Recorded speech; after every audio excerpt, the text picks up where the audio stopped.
ఓం గురుభ్యో నమః. గం గణపతే నమః. కాశీ మజిలీ కథలు 84వ భాగము. సుమేధుని కథ.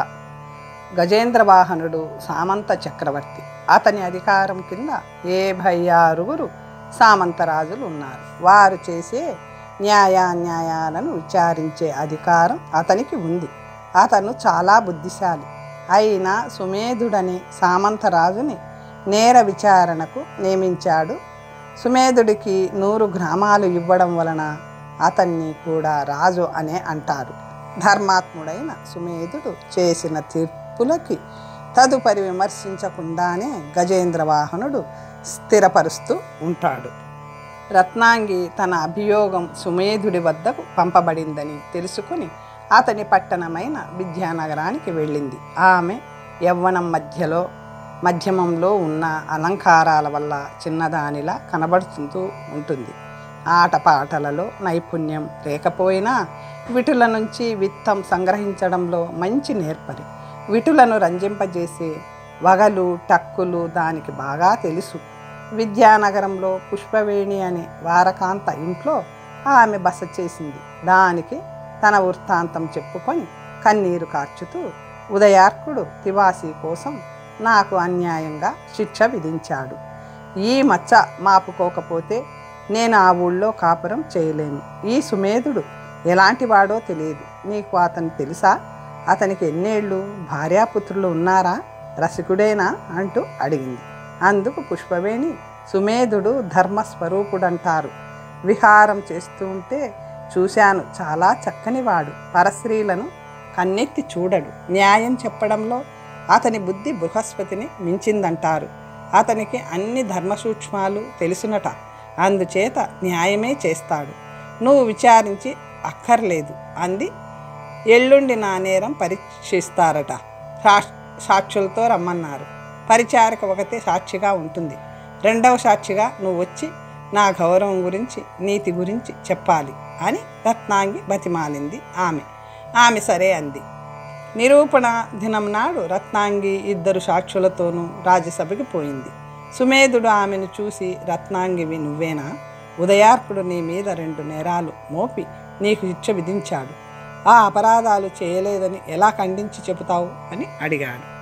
అందుకు ఆమె ఇలా అంది. దేవా, నేను వారకాంతను. వారు ఒకప్పుడు వర్తమానం పంపగానే నేను వారి వద్దకు వెళ్ళలేకపోయాను.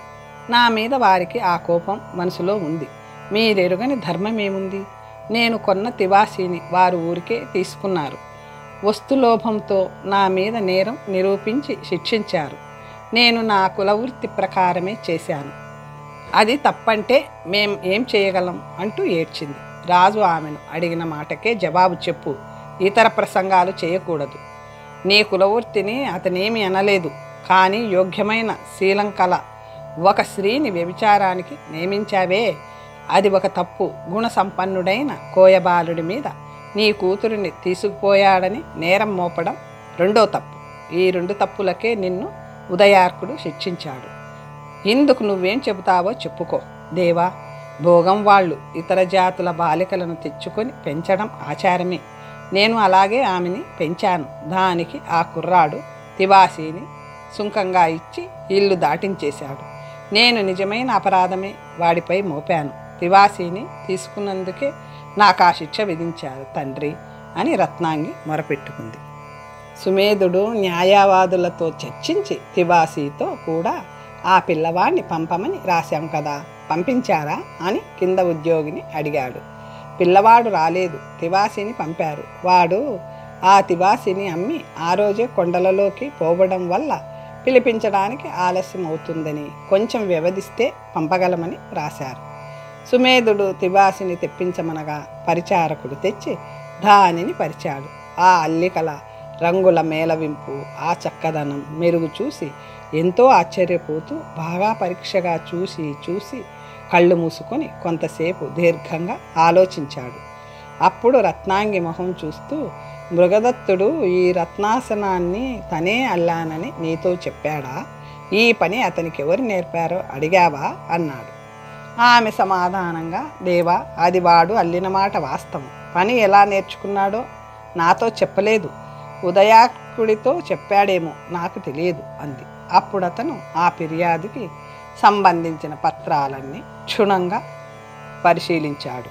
కోయపల్లెలో ఆ అల్లికని బుద్ధిబలంతో నేర్చుకున్నట్లు వాటి నుంచి తెలిసింది. మృగదత్తుడిని సాధ్యమైనంత త్వరగా ఇక్కడికి పంపవలసింది, వాని నుంచి కొన్ని సంగతులు తెలుసుకోవలసి ఉంది అని వ్రాయించి సుమేధుడు గజేంద్రవాహనుడి రాజముద్రికలు వేయించిన పత్రాన్ని ఉదయార్కుడి దగ్గరకు పంపాడు. మరికొన్ని దినాలు గడువిచ్చాం. మృగదత్తుడి సాక్ష్యం అవసరమైంది. వాడిని రప్పించడానికి ఉత్తరం పంపాం. అప్పటికి నువ్వు రా అని రాజు అప్పటికి రత్నాంగిని పంపించేసి మృగదత్తుడి రాక కోసం ఎదురు చూడసాగాడు. ఉదయార్కుడు గజేంద్రవాహనుడి శాసనపత్రిక చదువుకొని తొందరపడుతూ మృగదత్తుడు కనపడగానే పట్టుకు తీసుకురమ్మని చాలామంది దూతలని గిరిజన పల్లెకు పంపాడు. గంగాధరుడి కథ.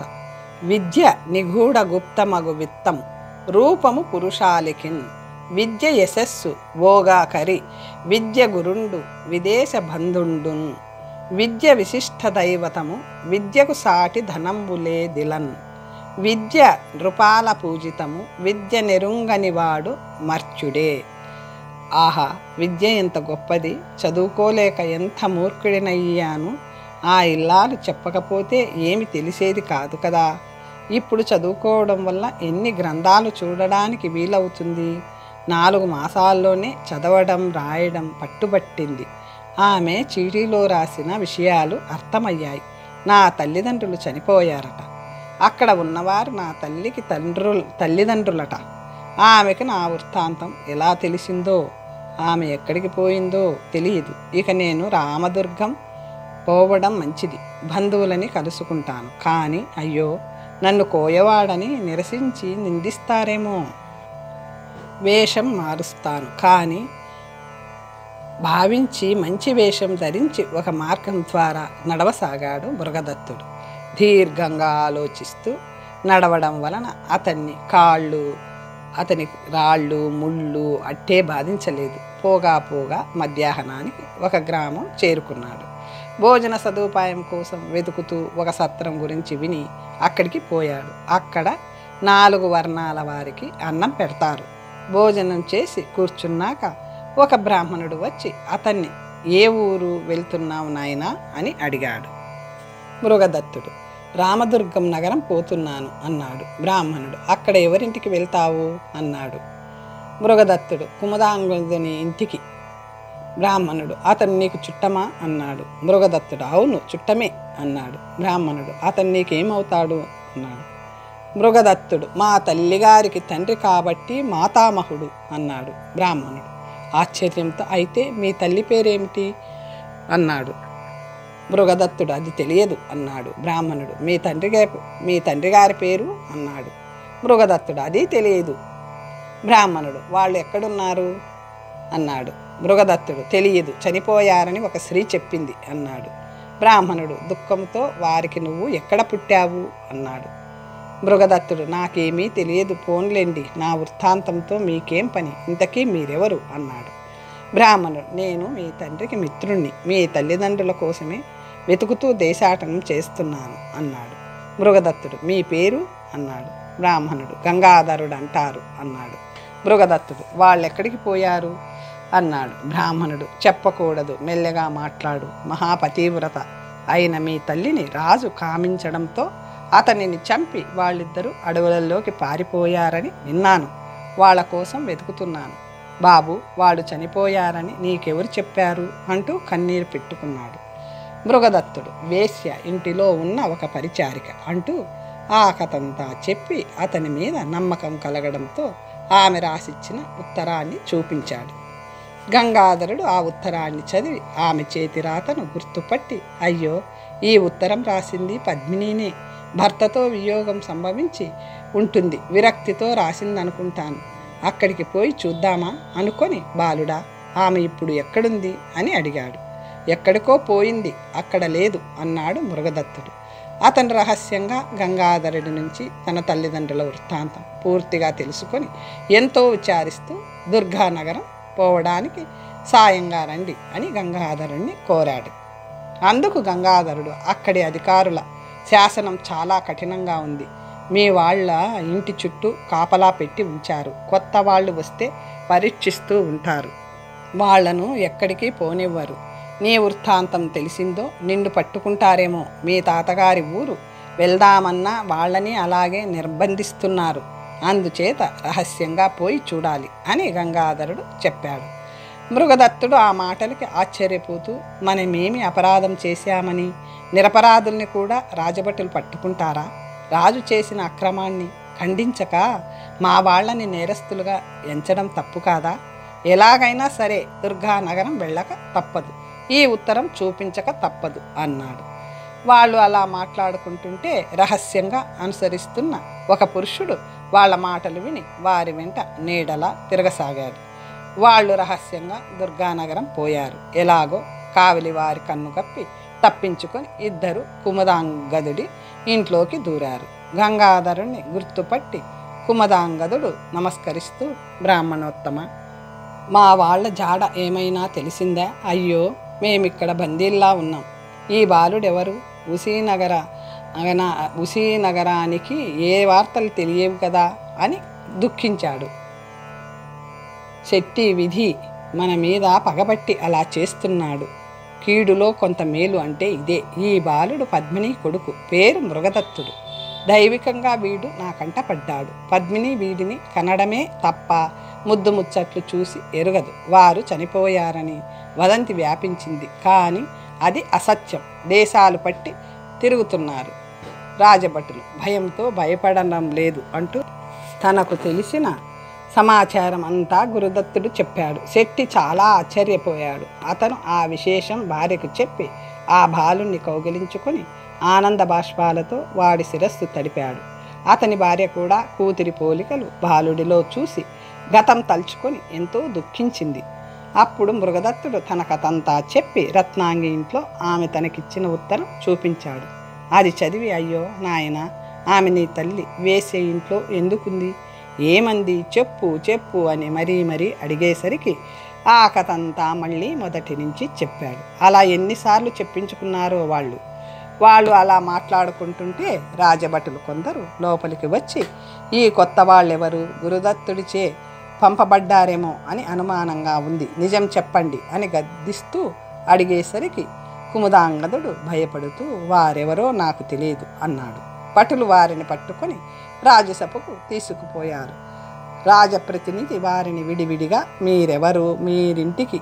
వీరింటికి ఎందుకు వచ్చారు అని అడిగితే ఇద్దరు చెరో విధంగా చెప్పారు.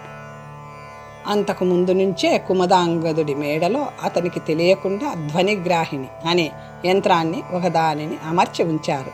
ప్రతినిధి ఆ యంత్రాన్ని తెప్పించి పరీక్షించారు.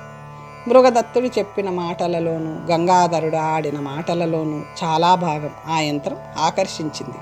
మరోవైపుకు తిరిగి చెప్పినవి అది గ్రహించలేదు. సంభాషణలు అన్నీ ఆకర్షించబడితే వారు నిరపరాధులని తేలేది, కానీ వారికి ప్రతికూలమైన మాటలే దాని చేత ఆకర్షింపబడ్డాయి. మృగదత్తుడు గురుదత్తుడి కొడుకైనట్లు, గంగాధరుడు మిత్రుడైనట్లు, అతను అడవులలో నివసిస్తూ వీరినిక్కడికి పంపుతున్నట్లు తెలుసుకొని రాజప్రతినిధి వారిని అపరాధుల్లాగా భావించి చెరసాలలో పెట్టించాడు. సామంత చక్రవర్తి అయిన గజేంద్ర వాహనుడి కొత్త శాసనం ప్రకారం వారికి స్థిరమైన దండన విధించడానికి తనకు అధికారం లేకపోవడంతో ముగ్గురిని రక్షక భటులతో గజేంద్ర వాహనుడి వద్దకు పంపాడు.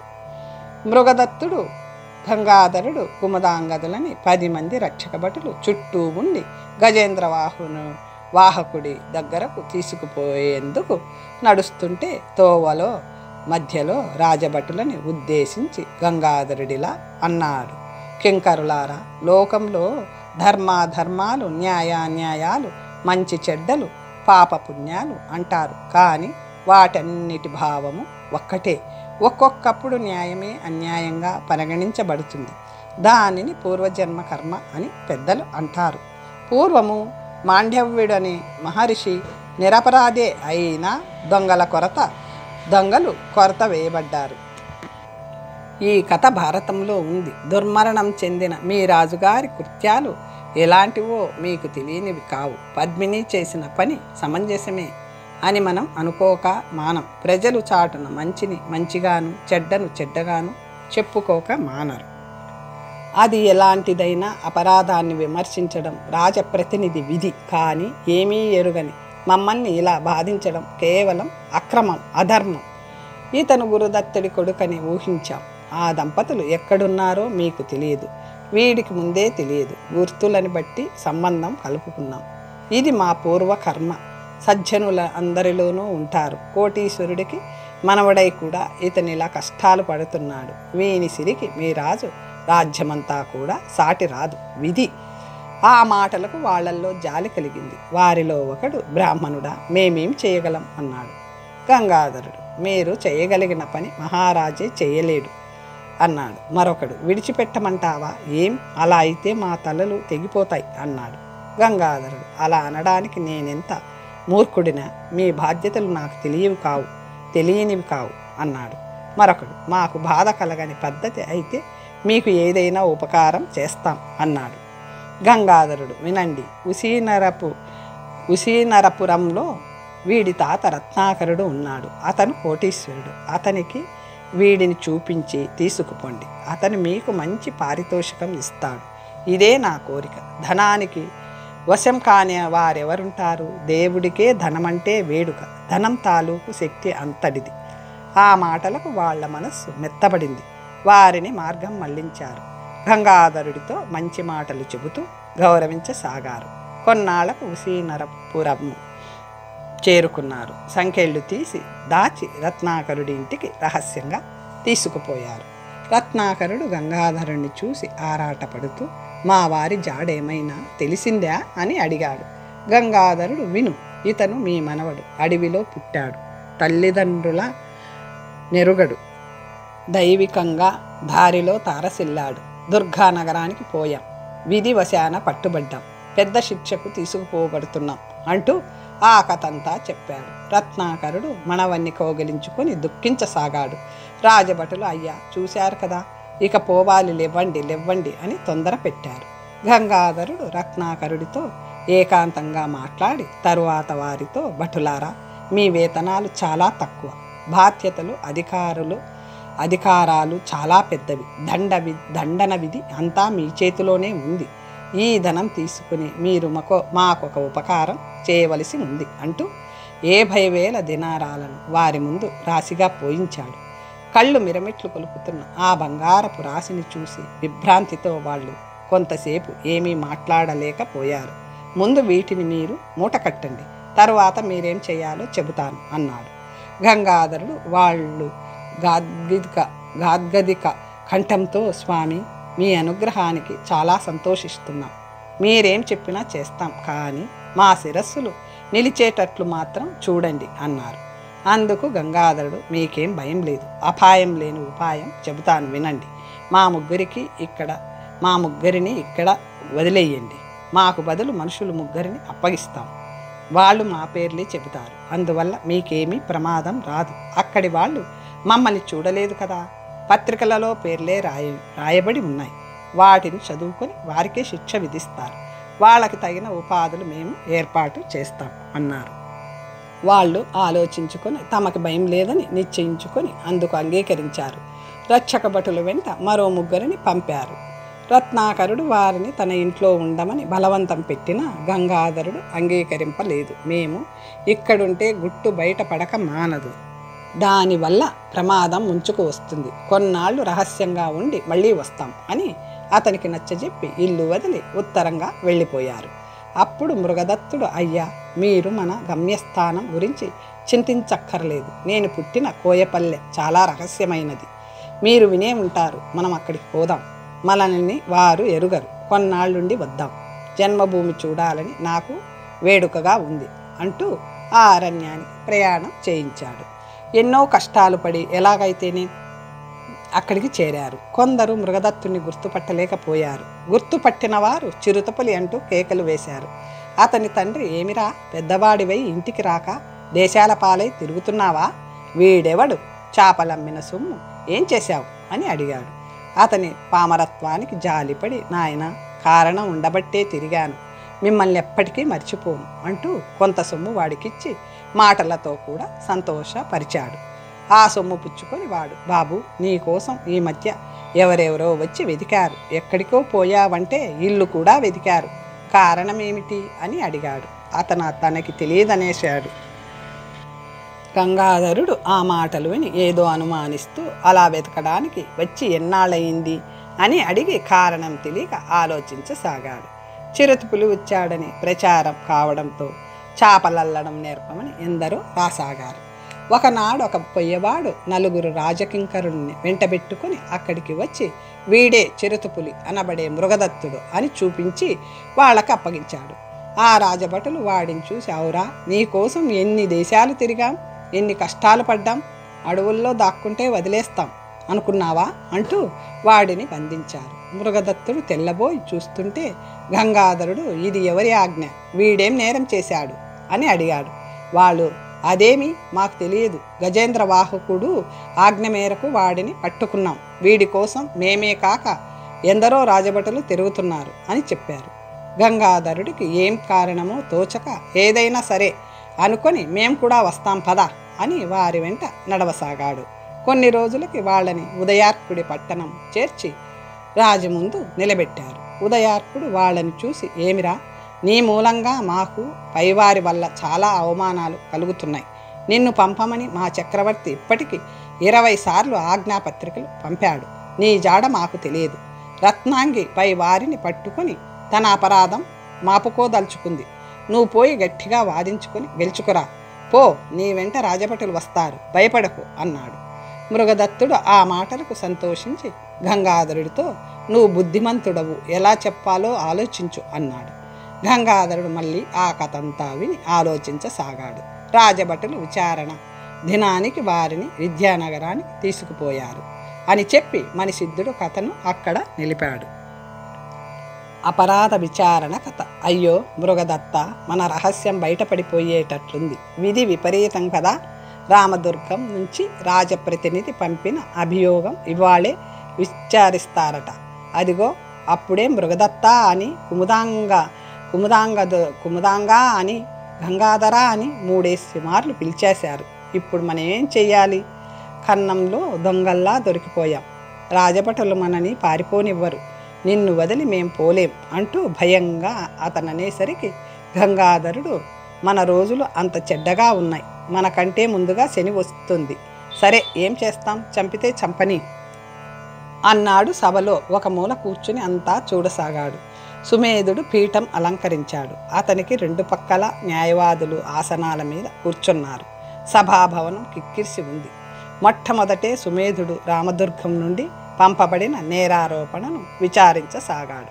దేవా, కొన్నేళ్ల కిందట రామదుర్గ నగరపు సామంతరాజు సురూపుడిని కుముదాంగదుడనే వైశ్యుని కూతురు అల్లుడు బలవంతంగా చంపి కుండులో పారేశారు. వారి జాడ ఏమీ తెలియలేదు. ఆ రహస్యం తెలుసుకుందుకు కుముదాంగదుడి ఇంట్లో ధ్వనిగ్రాహిణి అనే యంత్రం అమర్చబడింది. ఈ మధ్య గురుదత్తుడి కొడుకు మృగదత్తుడు స్నేహితుడు గంగాధరుడు కుముదాంగదుడి ఇంటికి వచ్చి మాట్లాడుకున్నారు. యంత్రం వల్ల వాళ్ళ మాటలు తెలిసాయి. గురుదత్తుడు భార్య ఎక్కడో అడవులలో నివసిస్తూ రహస్యంగా వీరిని తమ వారి దగ్గరకు పంపుతున్నారు కనుక వీరు ముగ్గురు శిక్షాపాత్రులే. వీరిని శిక్షించే అధికారం మునుపు ఆ సామంతరాజుకే ఉండేది, కానీ దానిని దేవరవారే తగ్గించేశారు. అందుచేత వీరు వీరిని శిక్షించాలి, మీరు వీరిని శిక్షించాలి అన్నాడు న్యాయవాది. రాజు, సురూపుడిని వీళ్ళు బలవంతంగా ఎందుకు చంపారు అన్నాడు. న్యాయవాది, 4 విధాలా చెబుతున్నారు, ఖచ్చితమైన కారణం తెలియరాలేదు అన్నాడు. రాజు, 1-2 విధాలు వివరించి చెప్పండి అన్నాడు. న్యాయవాది, గురుదత్తుడి భార్య చూడ చక్కనిదట. సురూపుడు చాలా చక్కనివాడే అవడం వల్ల ఆమె అతన్ని మోహించి సాంకేతికంగా ఏర్పరిచి ఇంటికి రమ్మన్నదట. ఆ గుట్టు గురుదత్తుడు గ్రహించడంతో సురూపుడు తనని బలవంతం చేస్తున్నాడని మొగడితో చెప్పి చంపించిందంటారు. రాజు, మరో విధం ఏమిటి అన్నాడు. న్యాయవాది, రాజే దానిని బలవంతం చేశాడంటారు. నిజం దేవుడికే తెలియాలి. ఎలాగైనా వారు రాజుని చంపిన మాట వాస్తవం. రాజద్రోహం వారి నెత్తి మీద ఉంది అన్నాడు. రాజు స్వరూపుడికి సంతతి లేదా అన్నాడు. న్యాయవాది లేదు లేదు, చక్రవర్తే ప్రతినిధి ఏర్పరిచారు, మీ అధికారంలోనే జరుగుతుందని విన్నాం అన్నాడు. రాజు వీరిలో మృగదత్తుడెవరు అన్నాడు. మృగదత్తుడు నేనే స్వామి అన్నాడు. రాజు నీ తండ్రి పేరేమిటి? మృగదత్తుడు గురుదత్తుడు స్వామి అన్నాడు. రాజు గంగాధరుడు ఎవరు అన్నాడు. గంగాధరుడు ముందుకు వచ్చి నేనే ప్రభు అన్నాడు. రాజు మీ కులం ఏమిటి? గంగాధరుడు బ్రాహ్మణులం ప్రభు అన్నాడు. రాజు నువ్వేం చదువుకున్నావు అన్నాడు. గంగాధరుడు మా తండ్రి బిచ్చం ఎత్తుకోవడంతో నాకు చదువు అబ్బలేదు అన్నాడు. రాజు కుముదాంగదుడివి నీవేనా అన్నాడు. కుముదాంగదుడు ముందుకొచ్చి నేనే దేవా అన్నాడు.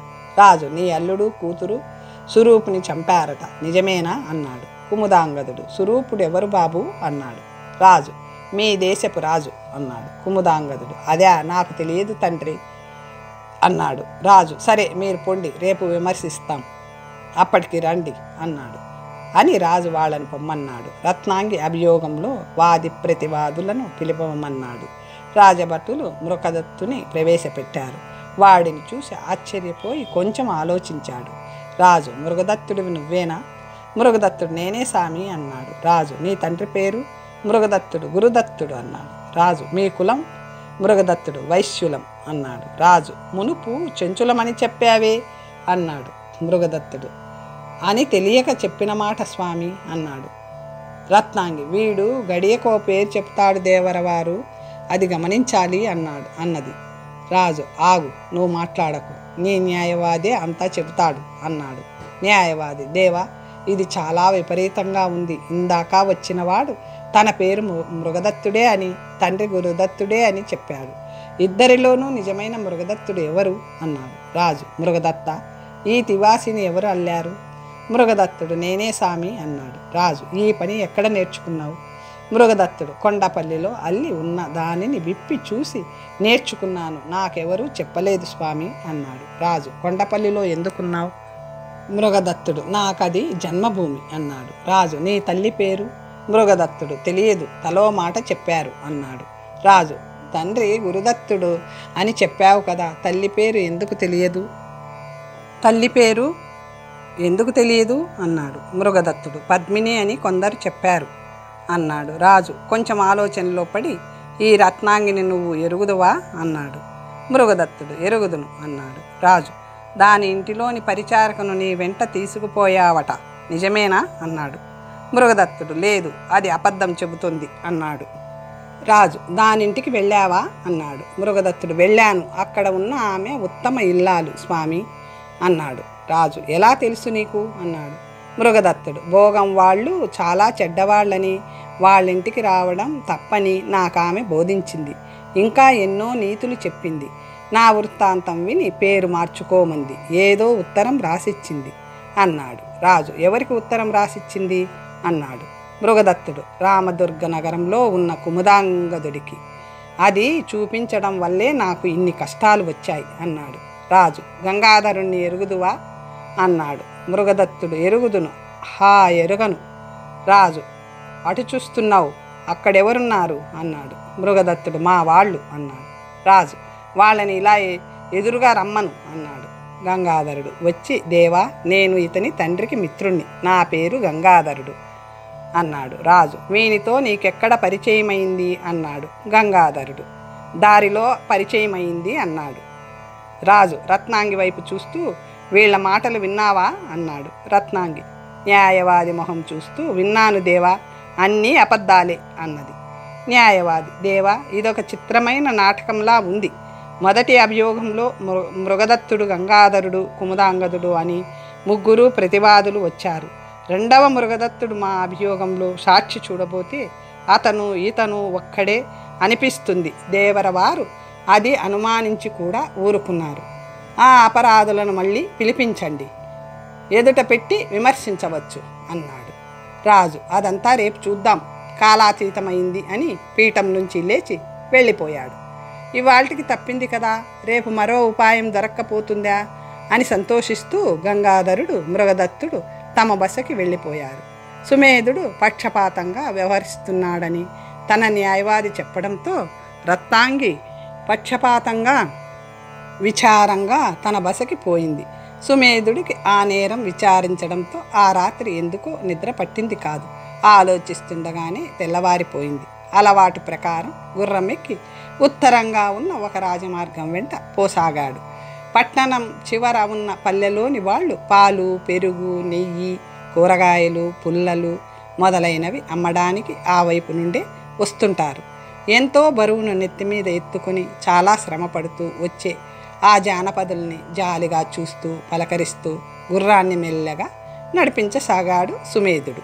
ప్రభులవారు, ప్రభులవారు అంటూ రాజు గుర్రం ముందు నడిచేవాడు అరుస్తూ జనులని బెదిరిస్తుంటే వాళ్ళు తడబడిపోతూ గంపలు జారేసుకుంటున్నారు. రాజు అది చూసి మాట్లాడకు, వెనకరా అంటూ వారికి ఇబ్బంది కలగకుండా గుర్రాన్ని నడిపించసాగాడు. కడుపాకలి తీర్చుకుందుకు వాళ్ళు పడుతున్న యాతనని చూసి అతని హృదయం కరిగిపోయింది. అప్పుడే ఒక గొల్లబామ పట్టణానికి వస్తుంది. మాసిపోయిన చీర, విడిపోతున్న కొప్పు, అలవాటి లేకేమో నెత్తిమీద తడబడుతున్న గంప బరువు భరించలేకపోయిందేమో చుట్టూ కుదురుతో సహా చల్లకుండలున్న గంపని ఒక తూము మీద ఉంచి నిట్టూర్చి చెమట తుడుచుకుంది. పొద్దెక్కిపోతుందని మళ్ళీ గంప ఎత్తుకుందుకు చెయ్యూత ఇచ్చే బాటసారుల కోసం ఎదురు చూడసాగింది. సుమేధుడు గుర్రాన్ని నిలబెట్టి అలంకారాలు లేకపోయినా అంత అందంగా ఉన్న ఆమెను నీచకులంలో పుట్టించినందుకు విచారిస్తూ మోయలేని బరువు మోస్తున్నందుకు జాలిపడి దీని మగడెంత కఠినాత్ముడో అనుకుంటూ గోపికలా కనిపిస్తున్న ఆమెకు కడబెత్తమని తన గుర్రపు వాడికి చెప్పాడు. అమ్మ, రాజుగారి సెలవయ్యింది, కుండని నెత్తిమీదకు ఎత్తుతాను అని అతను ఆమెకి దగ్గరగా వెళ్ళాడు. ఆమె కొంచెం జంకుతూ రాజాని ఓ రకంట చూసింది. ఆ చూపులని బట్టి ఆమె ఉత్తమ కులంలో పుట్టిందని రాజు గ్రహించాడు. ఆమె పరిచితులు కాని మగవారిని చూసి బెదురుతూ మరో మార్గం లేక కట్టుచీర సంవరించుకుని వాడు సాయం చేస్తుంటే ఆ కుండని 2 చేతులతోనూ ఎత్తుకోబోయింది. అలా ఎత్తుకోబోతుంటే కుండ కొంచెం ఒరిగి దానిలోని చల్ల కొంత నేలపాలయ్యింది. అది చూసి సుమేధుడు విచారిస్తూ గుర్రపు వాడిని తిట్టి, అయ్యో, వీడు తిన్నగా ఎత్తకపోవడంతో నీవు తెచ్చే చల్ల కొంత నేల పాలైంది. దీనిని ఎంతో దూరం నుంచి తెస్తున్నావు, విచారించకు. నా వల్ల ఇది నేల పాలయ్యిందని కనుక దీని వెల నేనిస్తాను, ఎంతో చెప్పు అన్నాడు. అప్పుడు ఆమె, శ్రీపతి కప్పులెట్టు సిరిచే దూగెడు శెట్టి పట్టినై రూపున బేరు పొంది అనురూపవమో గుణ రూపశీల విద్యా పరిపూర్ణ ఆత్మహితుడైన మనోహరు చెట్టబట్టి ఘోరాపశయంబు చెందుచు భరాంగనలంజర పట్టుచున్న ఆ భూపతి చంపితి నమ్మగడు బూరి భుజంగము చేత చచ్చ పై ఆపద చెంది ఉదయార్కుని పట్టణ మేగి వేశ్యనై పాపము గట్టి కొంటినట బట్టి లిటత్వము భూని రాగ సంతాపము చెంది అగ్గిబడి దగ్ధము కాకిటు కొల్లభామనై ఈ పని కొప్పుకొంటి నృపతి ఒక పేటికి చల్ల చెందినన్. విష్ణువుకే అప్పివ్వగలిగినంత ఐశ్వర్యం గల శెట్టి పుత్రికని, రూపములోనూ విద్యలోనూ ప్రకాశిస్తూ పండితుడంతటి వాడిని వివాహం చేసుకున్న దాన్ని, పరస్త్రీలను చెరపట్టే మా రాజుని చంపాను. మగడు పాము చేత చంపబడ్డాడు. నేను ఆపదలో పడి ఉదయార్కుడి పట్టణం చేరాను. వైశ్యనై పాపము మూట కట్టుకున్నాను. వైరాగ్యంతో అగ్నిలో పడినా దగ్ధం కాక ఇలా గొల్లభామనై ఈ పనికి ఒప్పుకున్నాను. చల్ల చిందితే విచారించడం దేనికి అనే అర్థం వచ్చే పద్యం చదివింది. ఈ పద్యం వినడంతోటే సుమేధుడు హా పరమేశ్వర అంటూ మూర్ఛపోయాడు. గుర్రం వాడు అది చూసి, అయ్యో గొల్లభామ, నువ్వెవరివి? ఏదో చదివి మా రాజుని మూర్ఛ పోగొట్టావు. ఉపకారం చేసిన వాడికే ఇలా అపకారం తెలపెడతావా అంటూ వాడు రాజుకి ఉపచారాలు చేశాడు. గొల్లభామ, బాబు, నాకేమీ తెలియదు. నాకు మంత్రాలు తంత్రాలు రావు. పాపాత్మురాన్ని అవ్వడం వల్ల నాకు ఉపకారం చేయబోయి మీ రాజు నేలపడిపోయాడు అంటూ దుఃఖిస్తూ కుండలోని చల్లని అతని ముఖం మీద చిలకరించింది. కొంతసేపటికి రాజు తేరుకొని గుర్రపు వాడిని నీళ్లు తెమ్మని పంపి, హా ప్రేయసి, ఎన్నాళ్ళకు కనిపించావు? ఎలాంటి కష్టాలు పడుతున్నావు? నువ్వేమిటి? ఈ చల్లకుండేమిటి? విధి అంటూ కౌగిలించుకోబోయాడు. ఆమె భయపడుతూ, మహారాజా, నా పతి పరలోక గతుడయ్యాడు, నేను పరపురుషుణ్ణి ముట్టను, నన్ను అంటుకోకు, నా బతుకింతే అంది. అతను, గర్భవతివై ఉన్న నిన్ను అడవిలో వదిలిపోయిన దయా విహీనుడు గురుదత్తుడిని నేనే అన్నాడు అతను. పశ్చాత్తాపంతో ఆమె కొంచెం ఆలోచించి, నువ్వు గురుదత్తుడివా, ఎలా బతికొచ్చావు? ఇది నిజమే అవ్వాలని దేవుణ్ణి ప్రార్థిస్తున్నాను, నా సందేహం తీర్చు అంది. అప్పుడు అతను కొన్ని రహస్యాలు చెప్పి, దైవం ఇప్పటికి మనకి అనుకూలించినట్లుంది. నీ కుమారుడు, నీ తండ్రి ఇక్కడికే వచ్చి ఉన్నారు. నిన్ననే వాళ్ళని చూశాను, నేనని వాళ్ళకి తెలియదు, నేర విచారణలో ఉన్నారు అని క్లుప్తంగా చెప్పాడు. ఆమె అతని పాదాల మీద పడి, ప్రాణేశ్వర, నిన్ను గుర్తుపట్టక ప్రశ్నించినందుకు మన్నించు. మనం విడిపోయి 18 సంవత్సరాలైంది. హా దైవ మహిమ, నాకు మతిపోయింది, ఇప్పుడు అంతా స్ఫురిస్తుంది అంటూ కన్నీరు కారుస్తూ అతన్ని కౌగిలించుకుంది. రోజు ఇటే వస్తున్నా ఎవరినీ పరీక్షగా చూడలేదు. ఇవాళ నాకు అలా బుద్ధి పుట్టడం విశేషమే. దేవుడే మనల్ని కలిపాడు. పరిచారకుడు వస్తున్నాడు, ఊరుకో అన్నాడు రాజు. గుర్రపువాడు అంతలో నీరు తెచ్చాడు. నువ్వు గుర్రాన్ని తీసుకుపో, నేను వెనుక వస్తాను అని వాడిని పంపివేసి తర్వాత ఆమెతో రహస్యంగా తన నివాసానికి చేరుకున్నాడు. అంతటితో అక్కడికి ఆ కథ ఆపి ప్రయాణానికి బయలుదేరాడు మణిసిద్ధుడు, గోపాలుడితో సహా. తరువాత కథ వచ్చే భాగంలో తెలుసుకుందాం. ఓం స్వస్తి.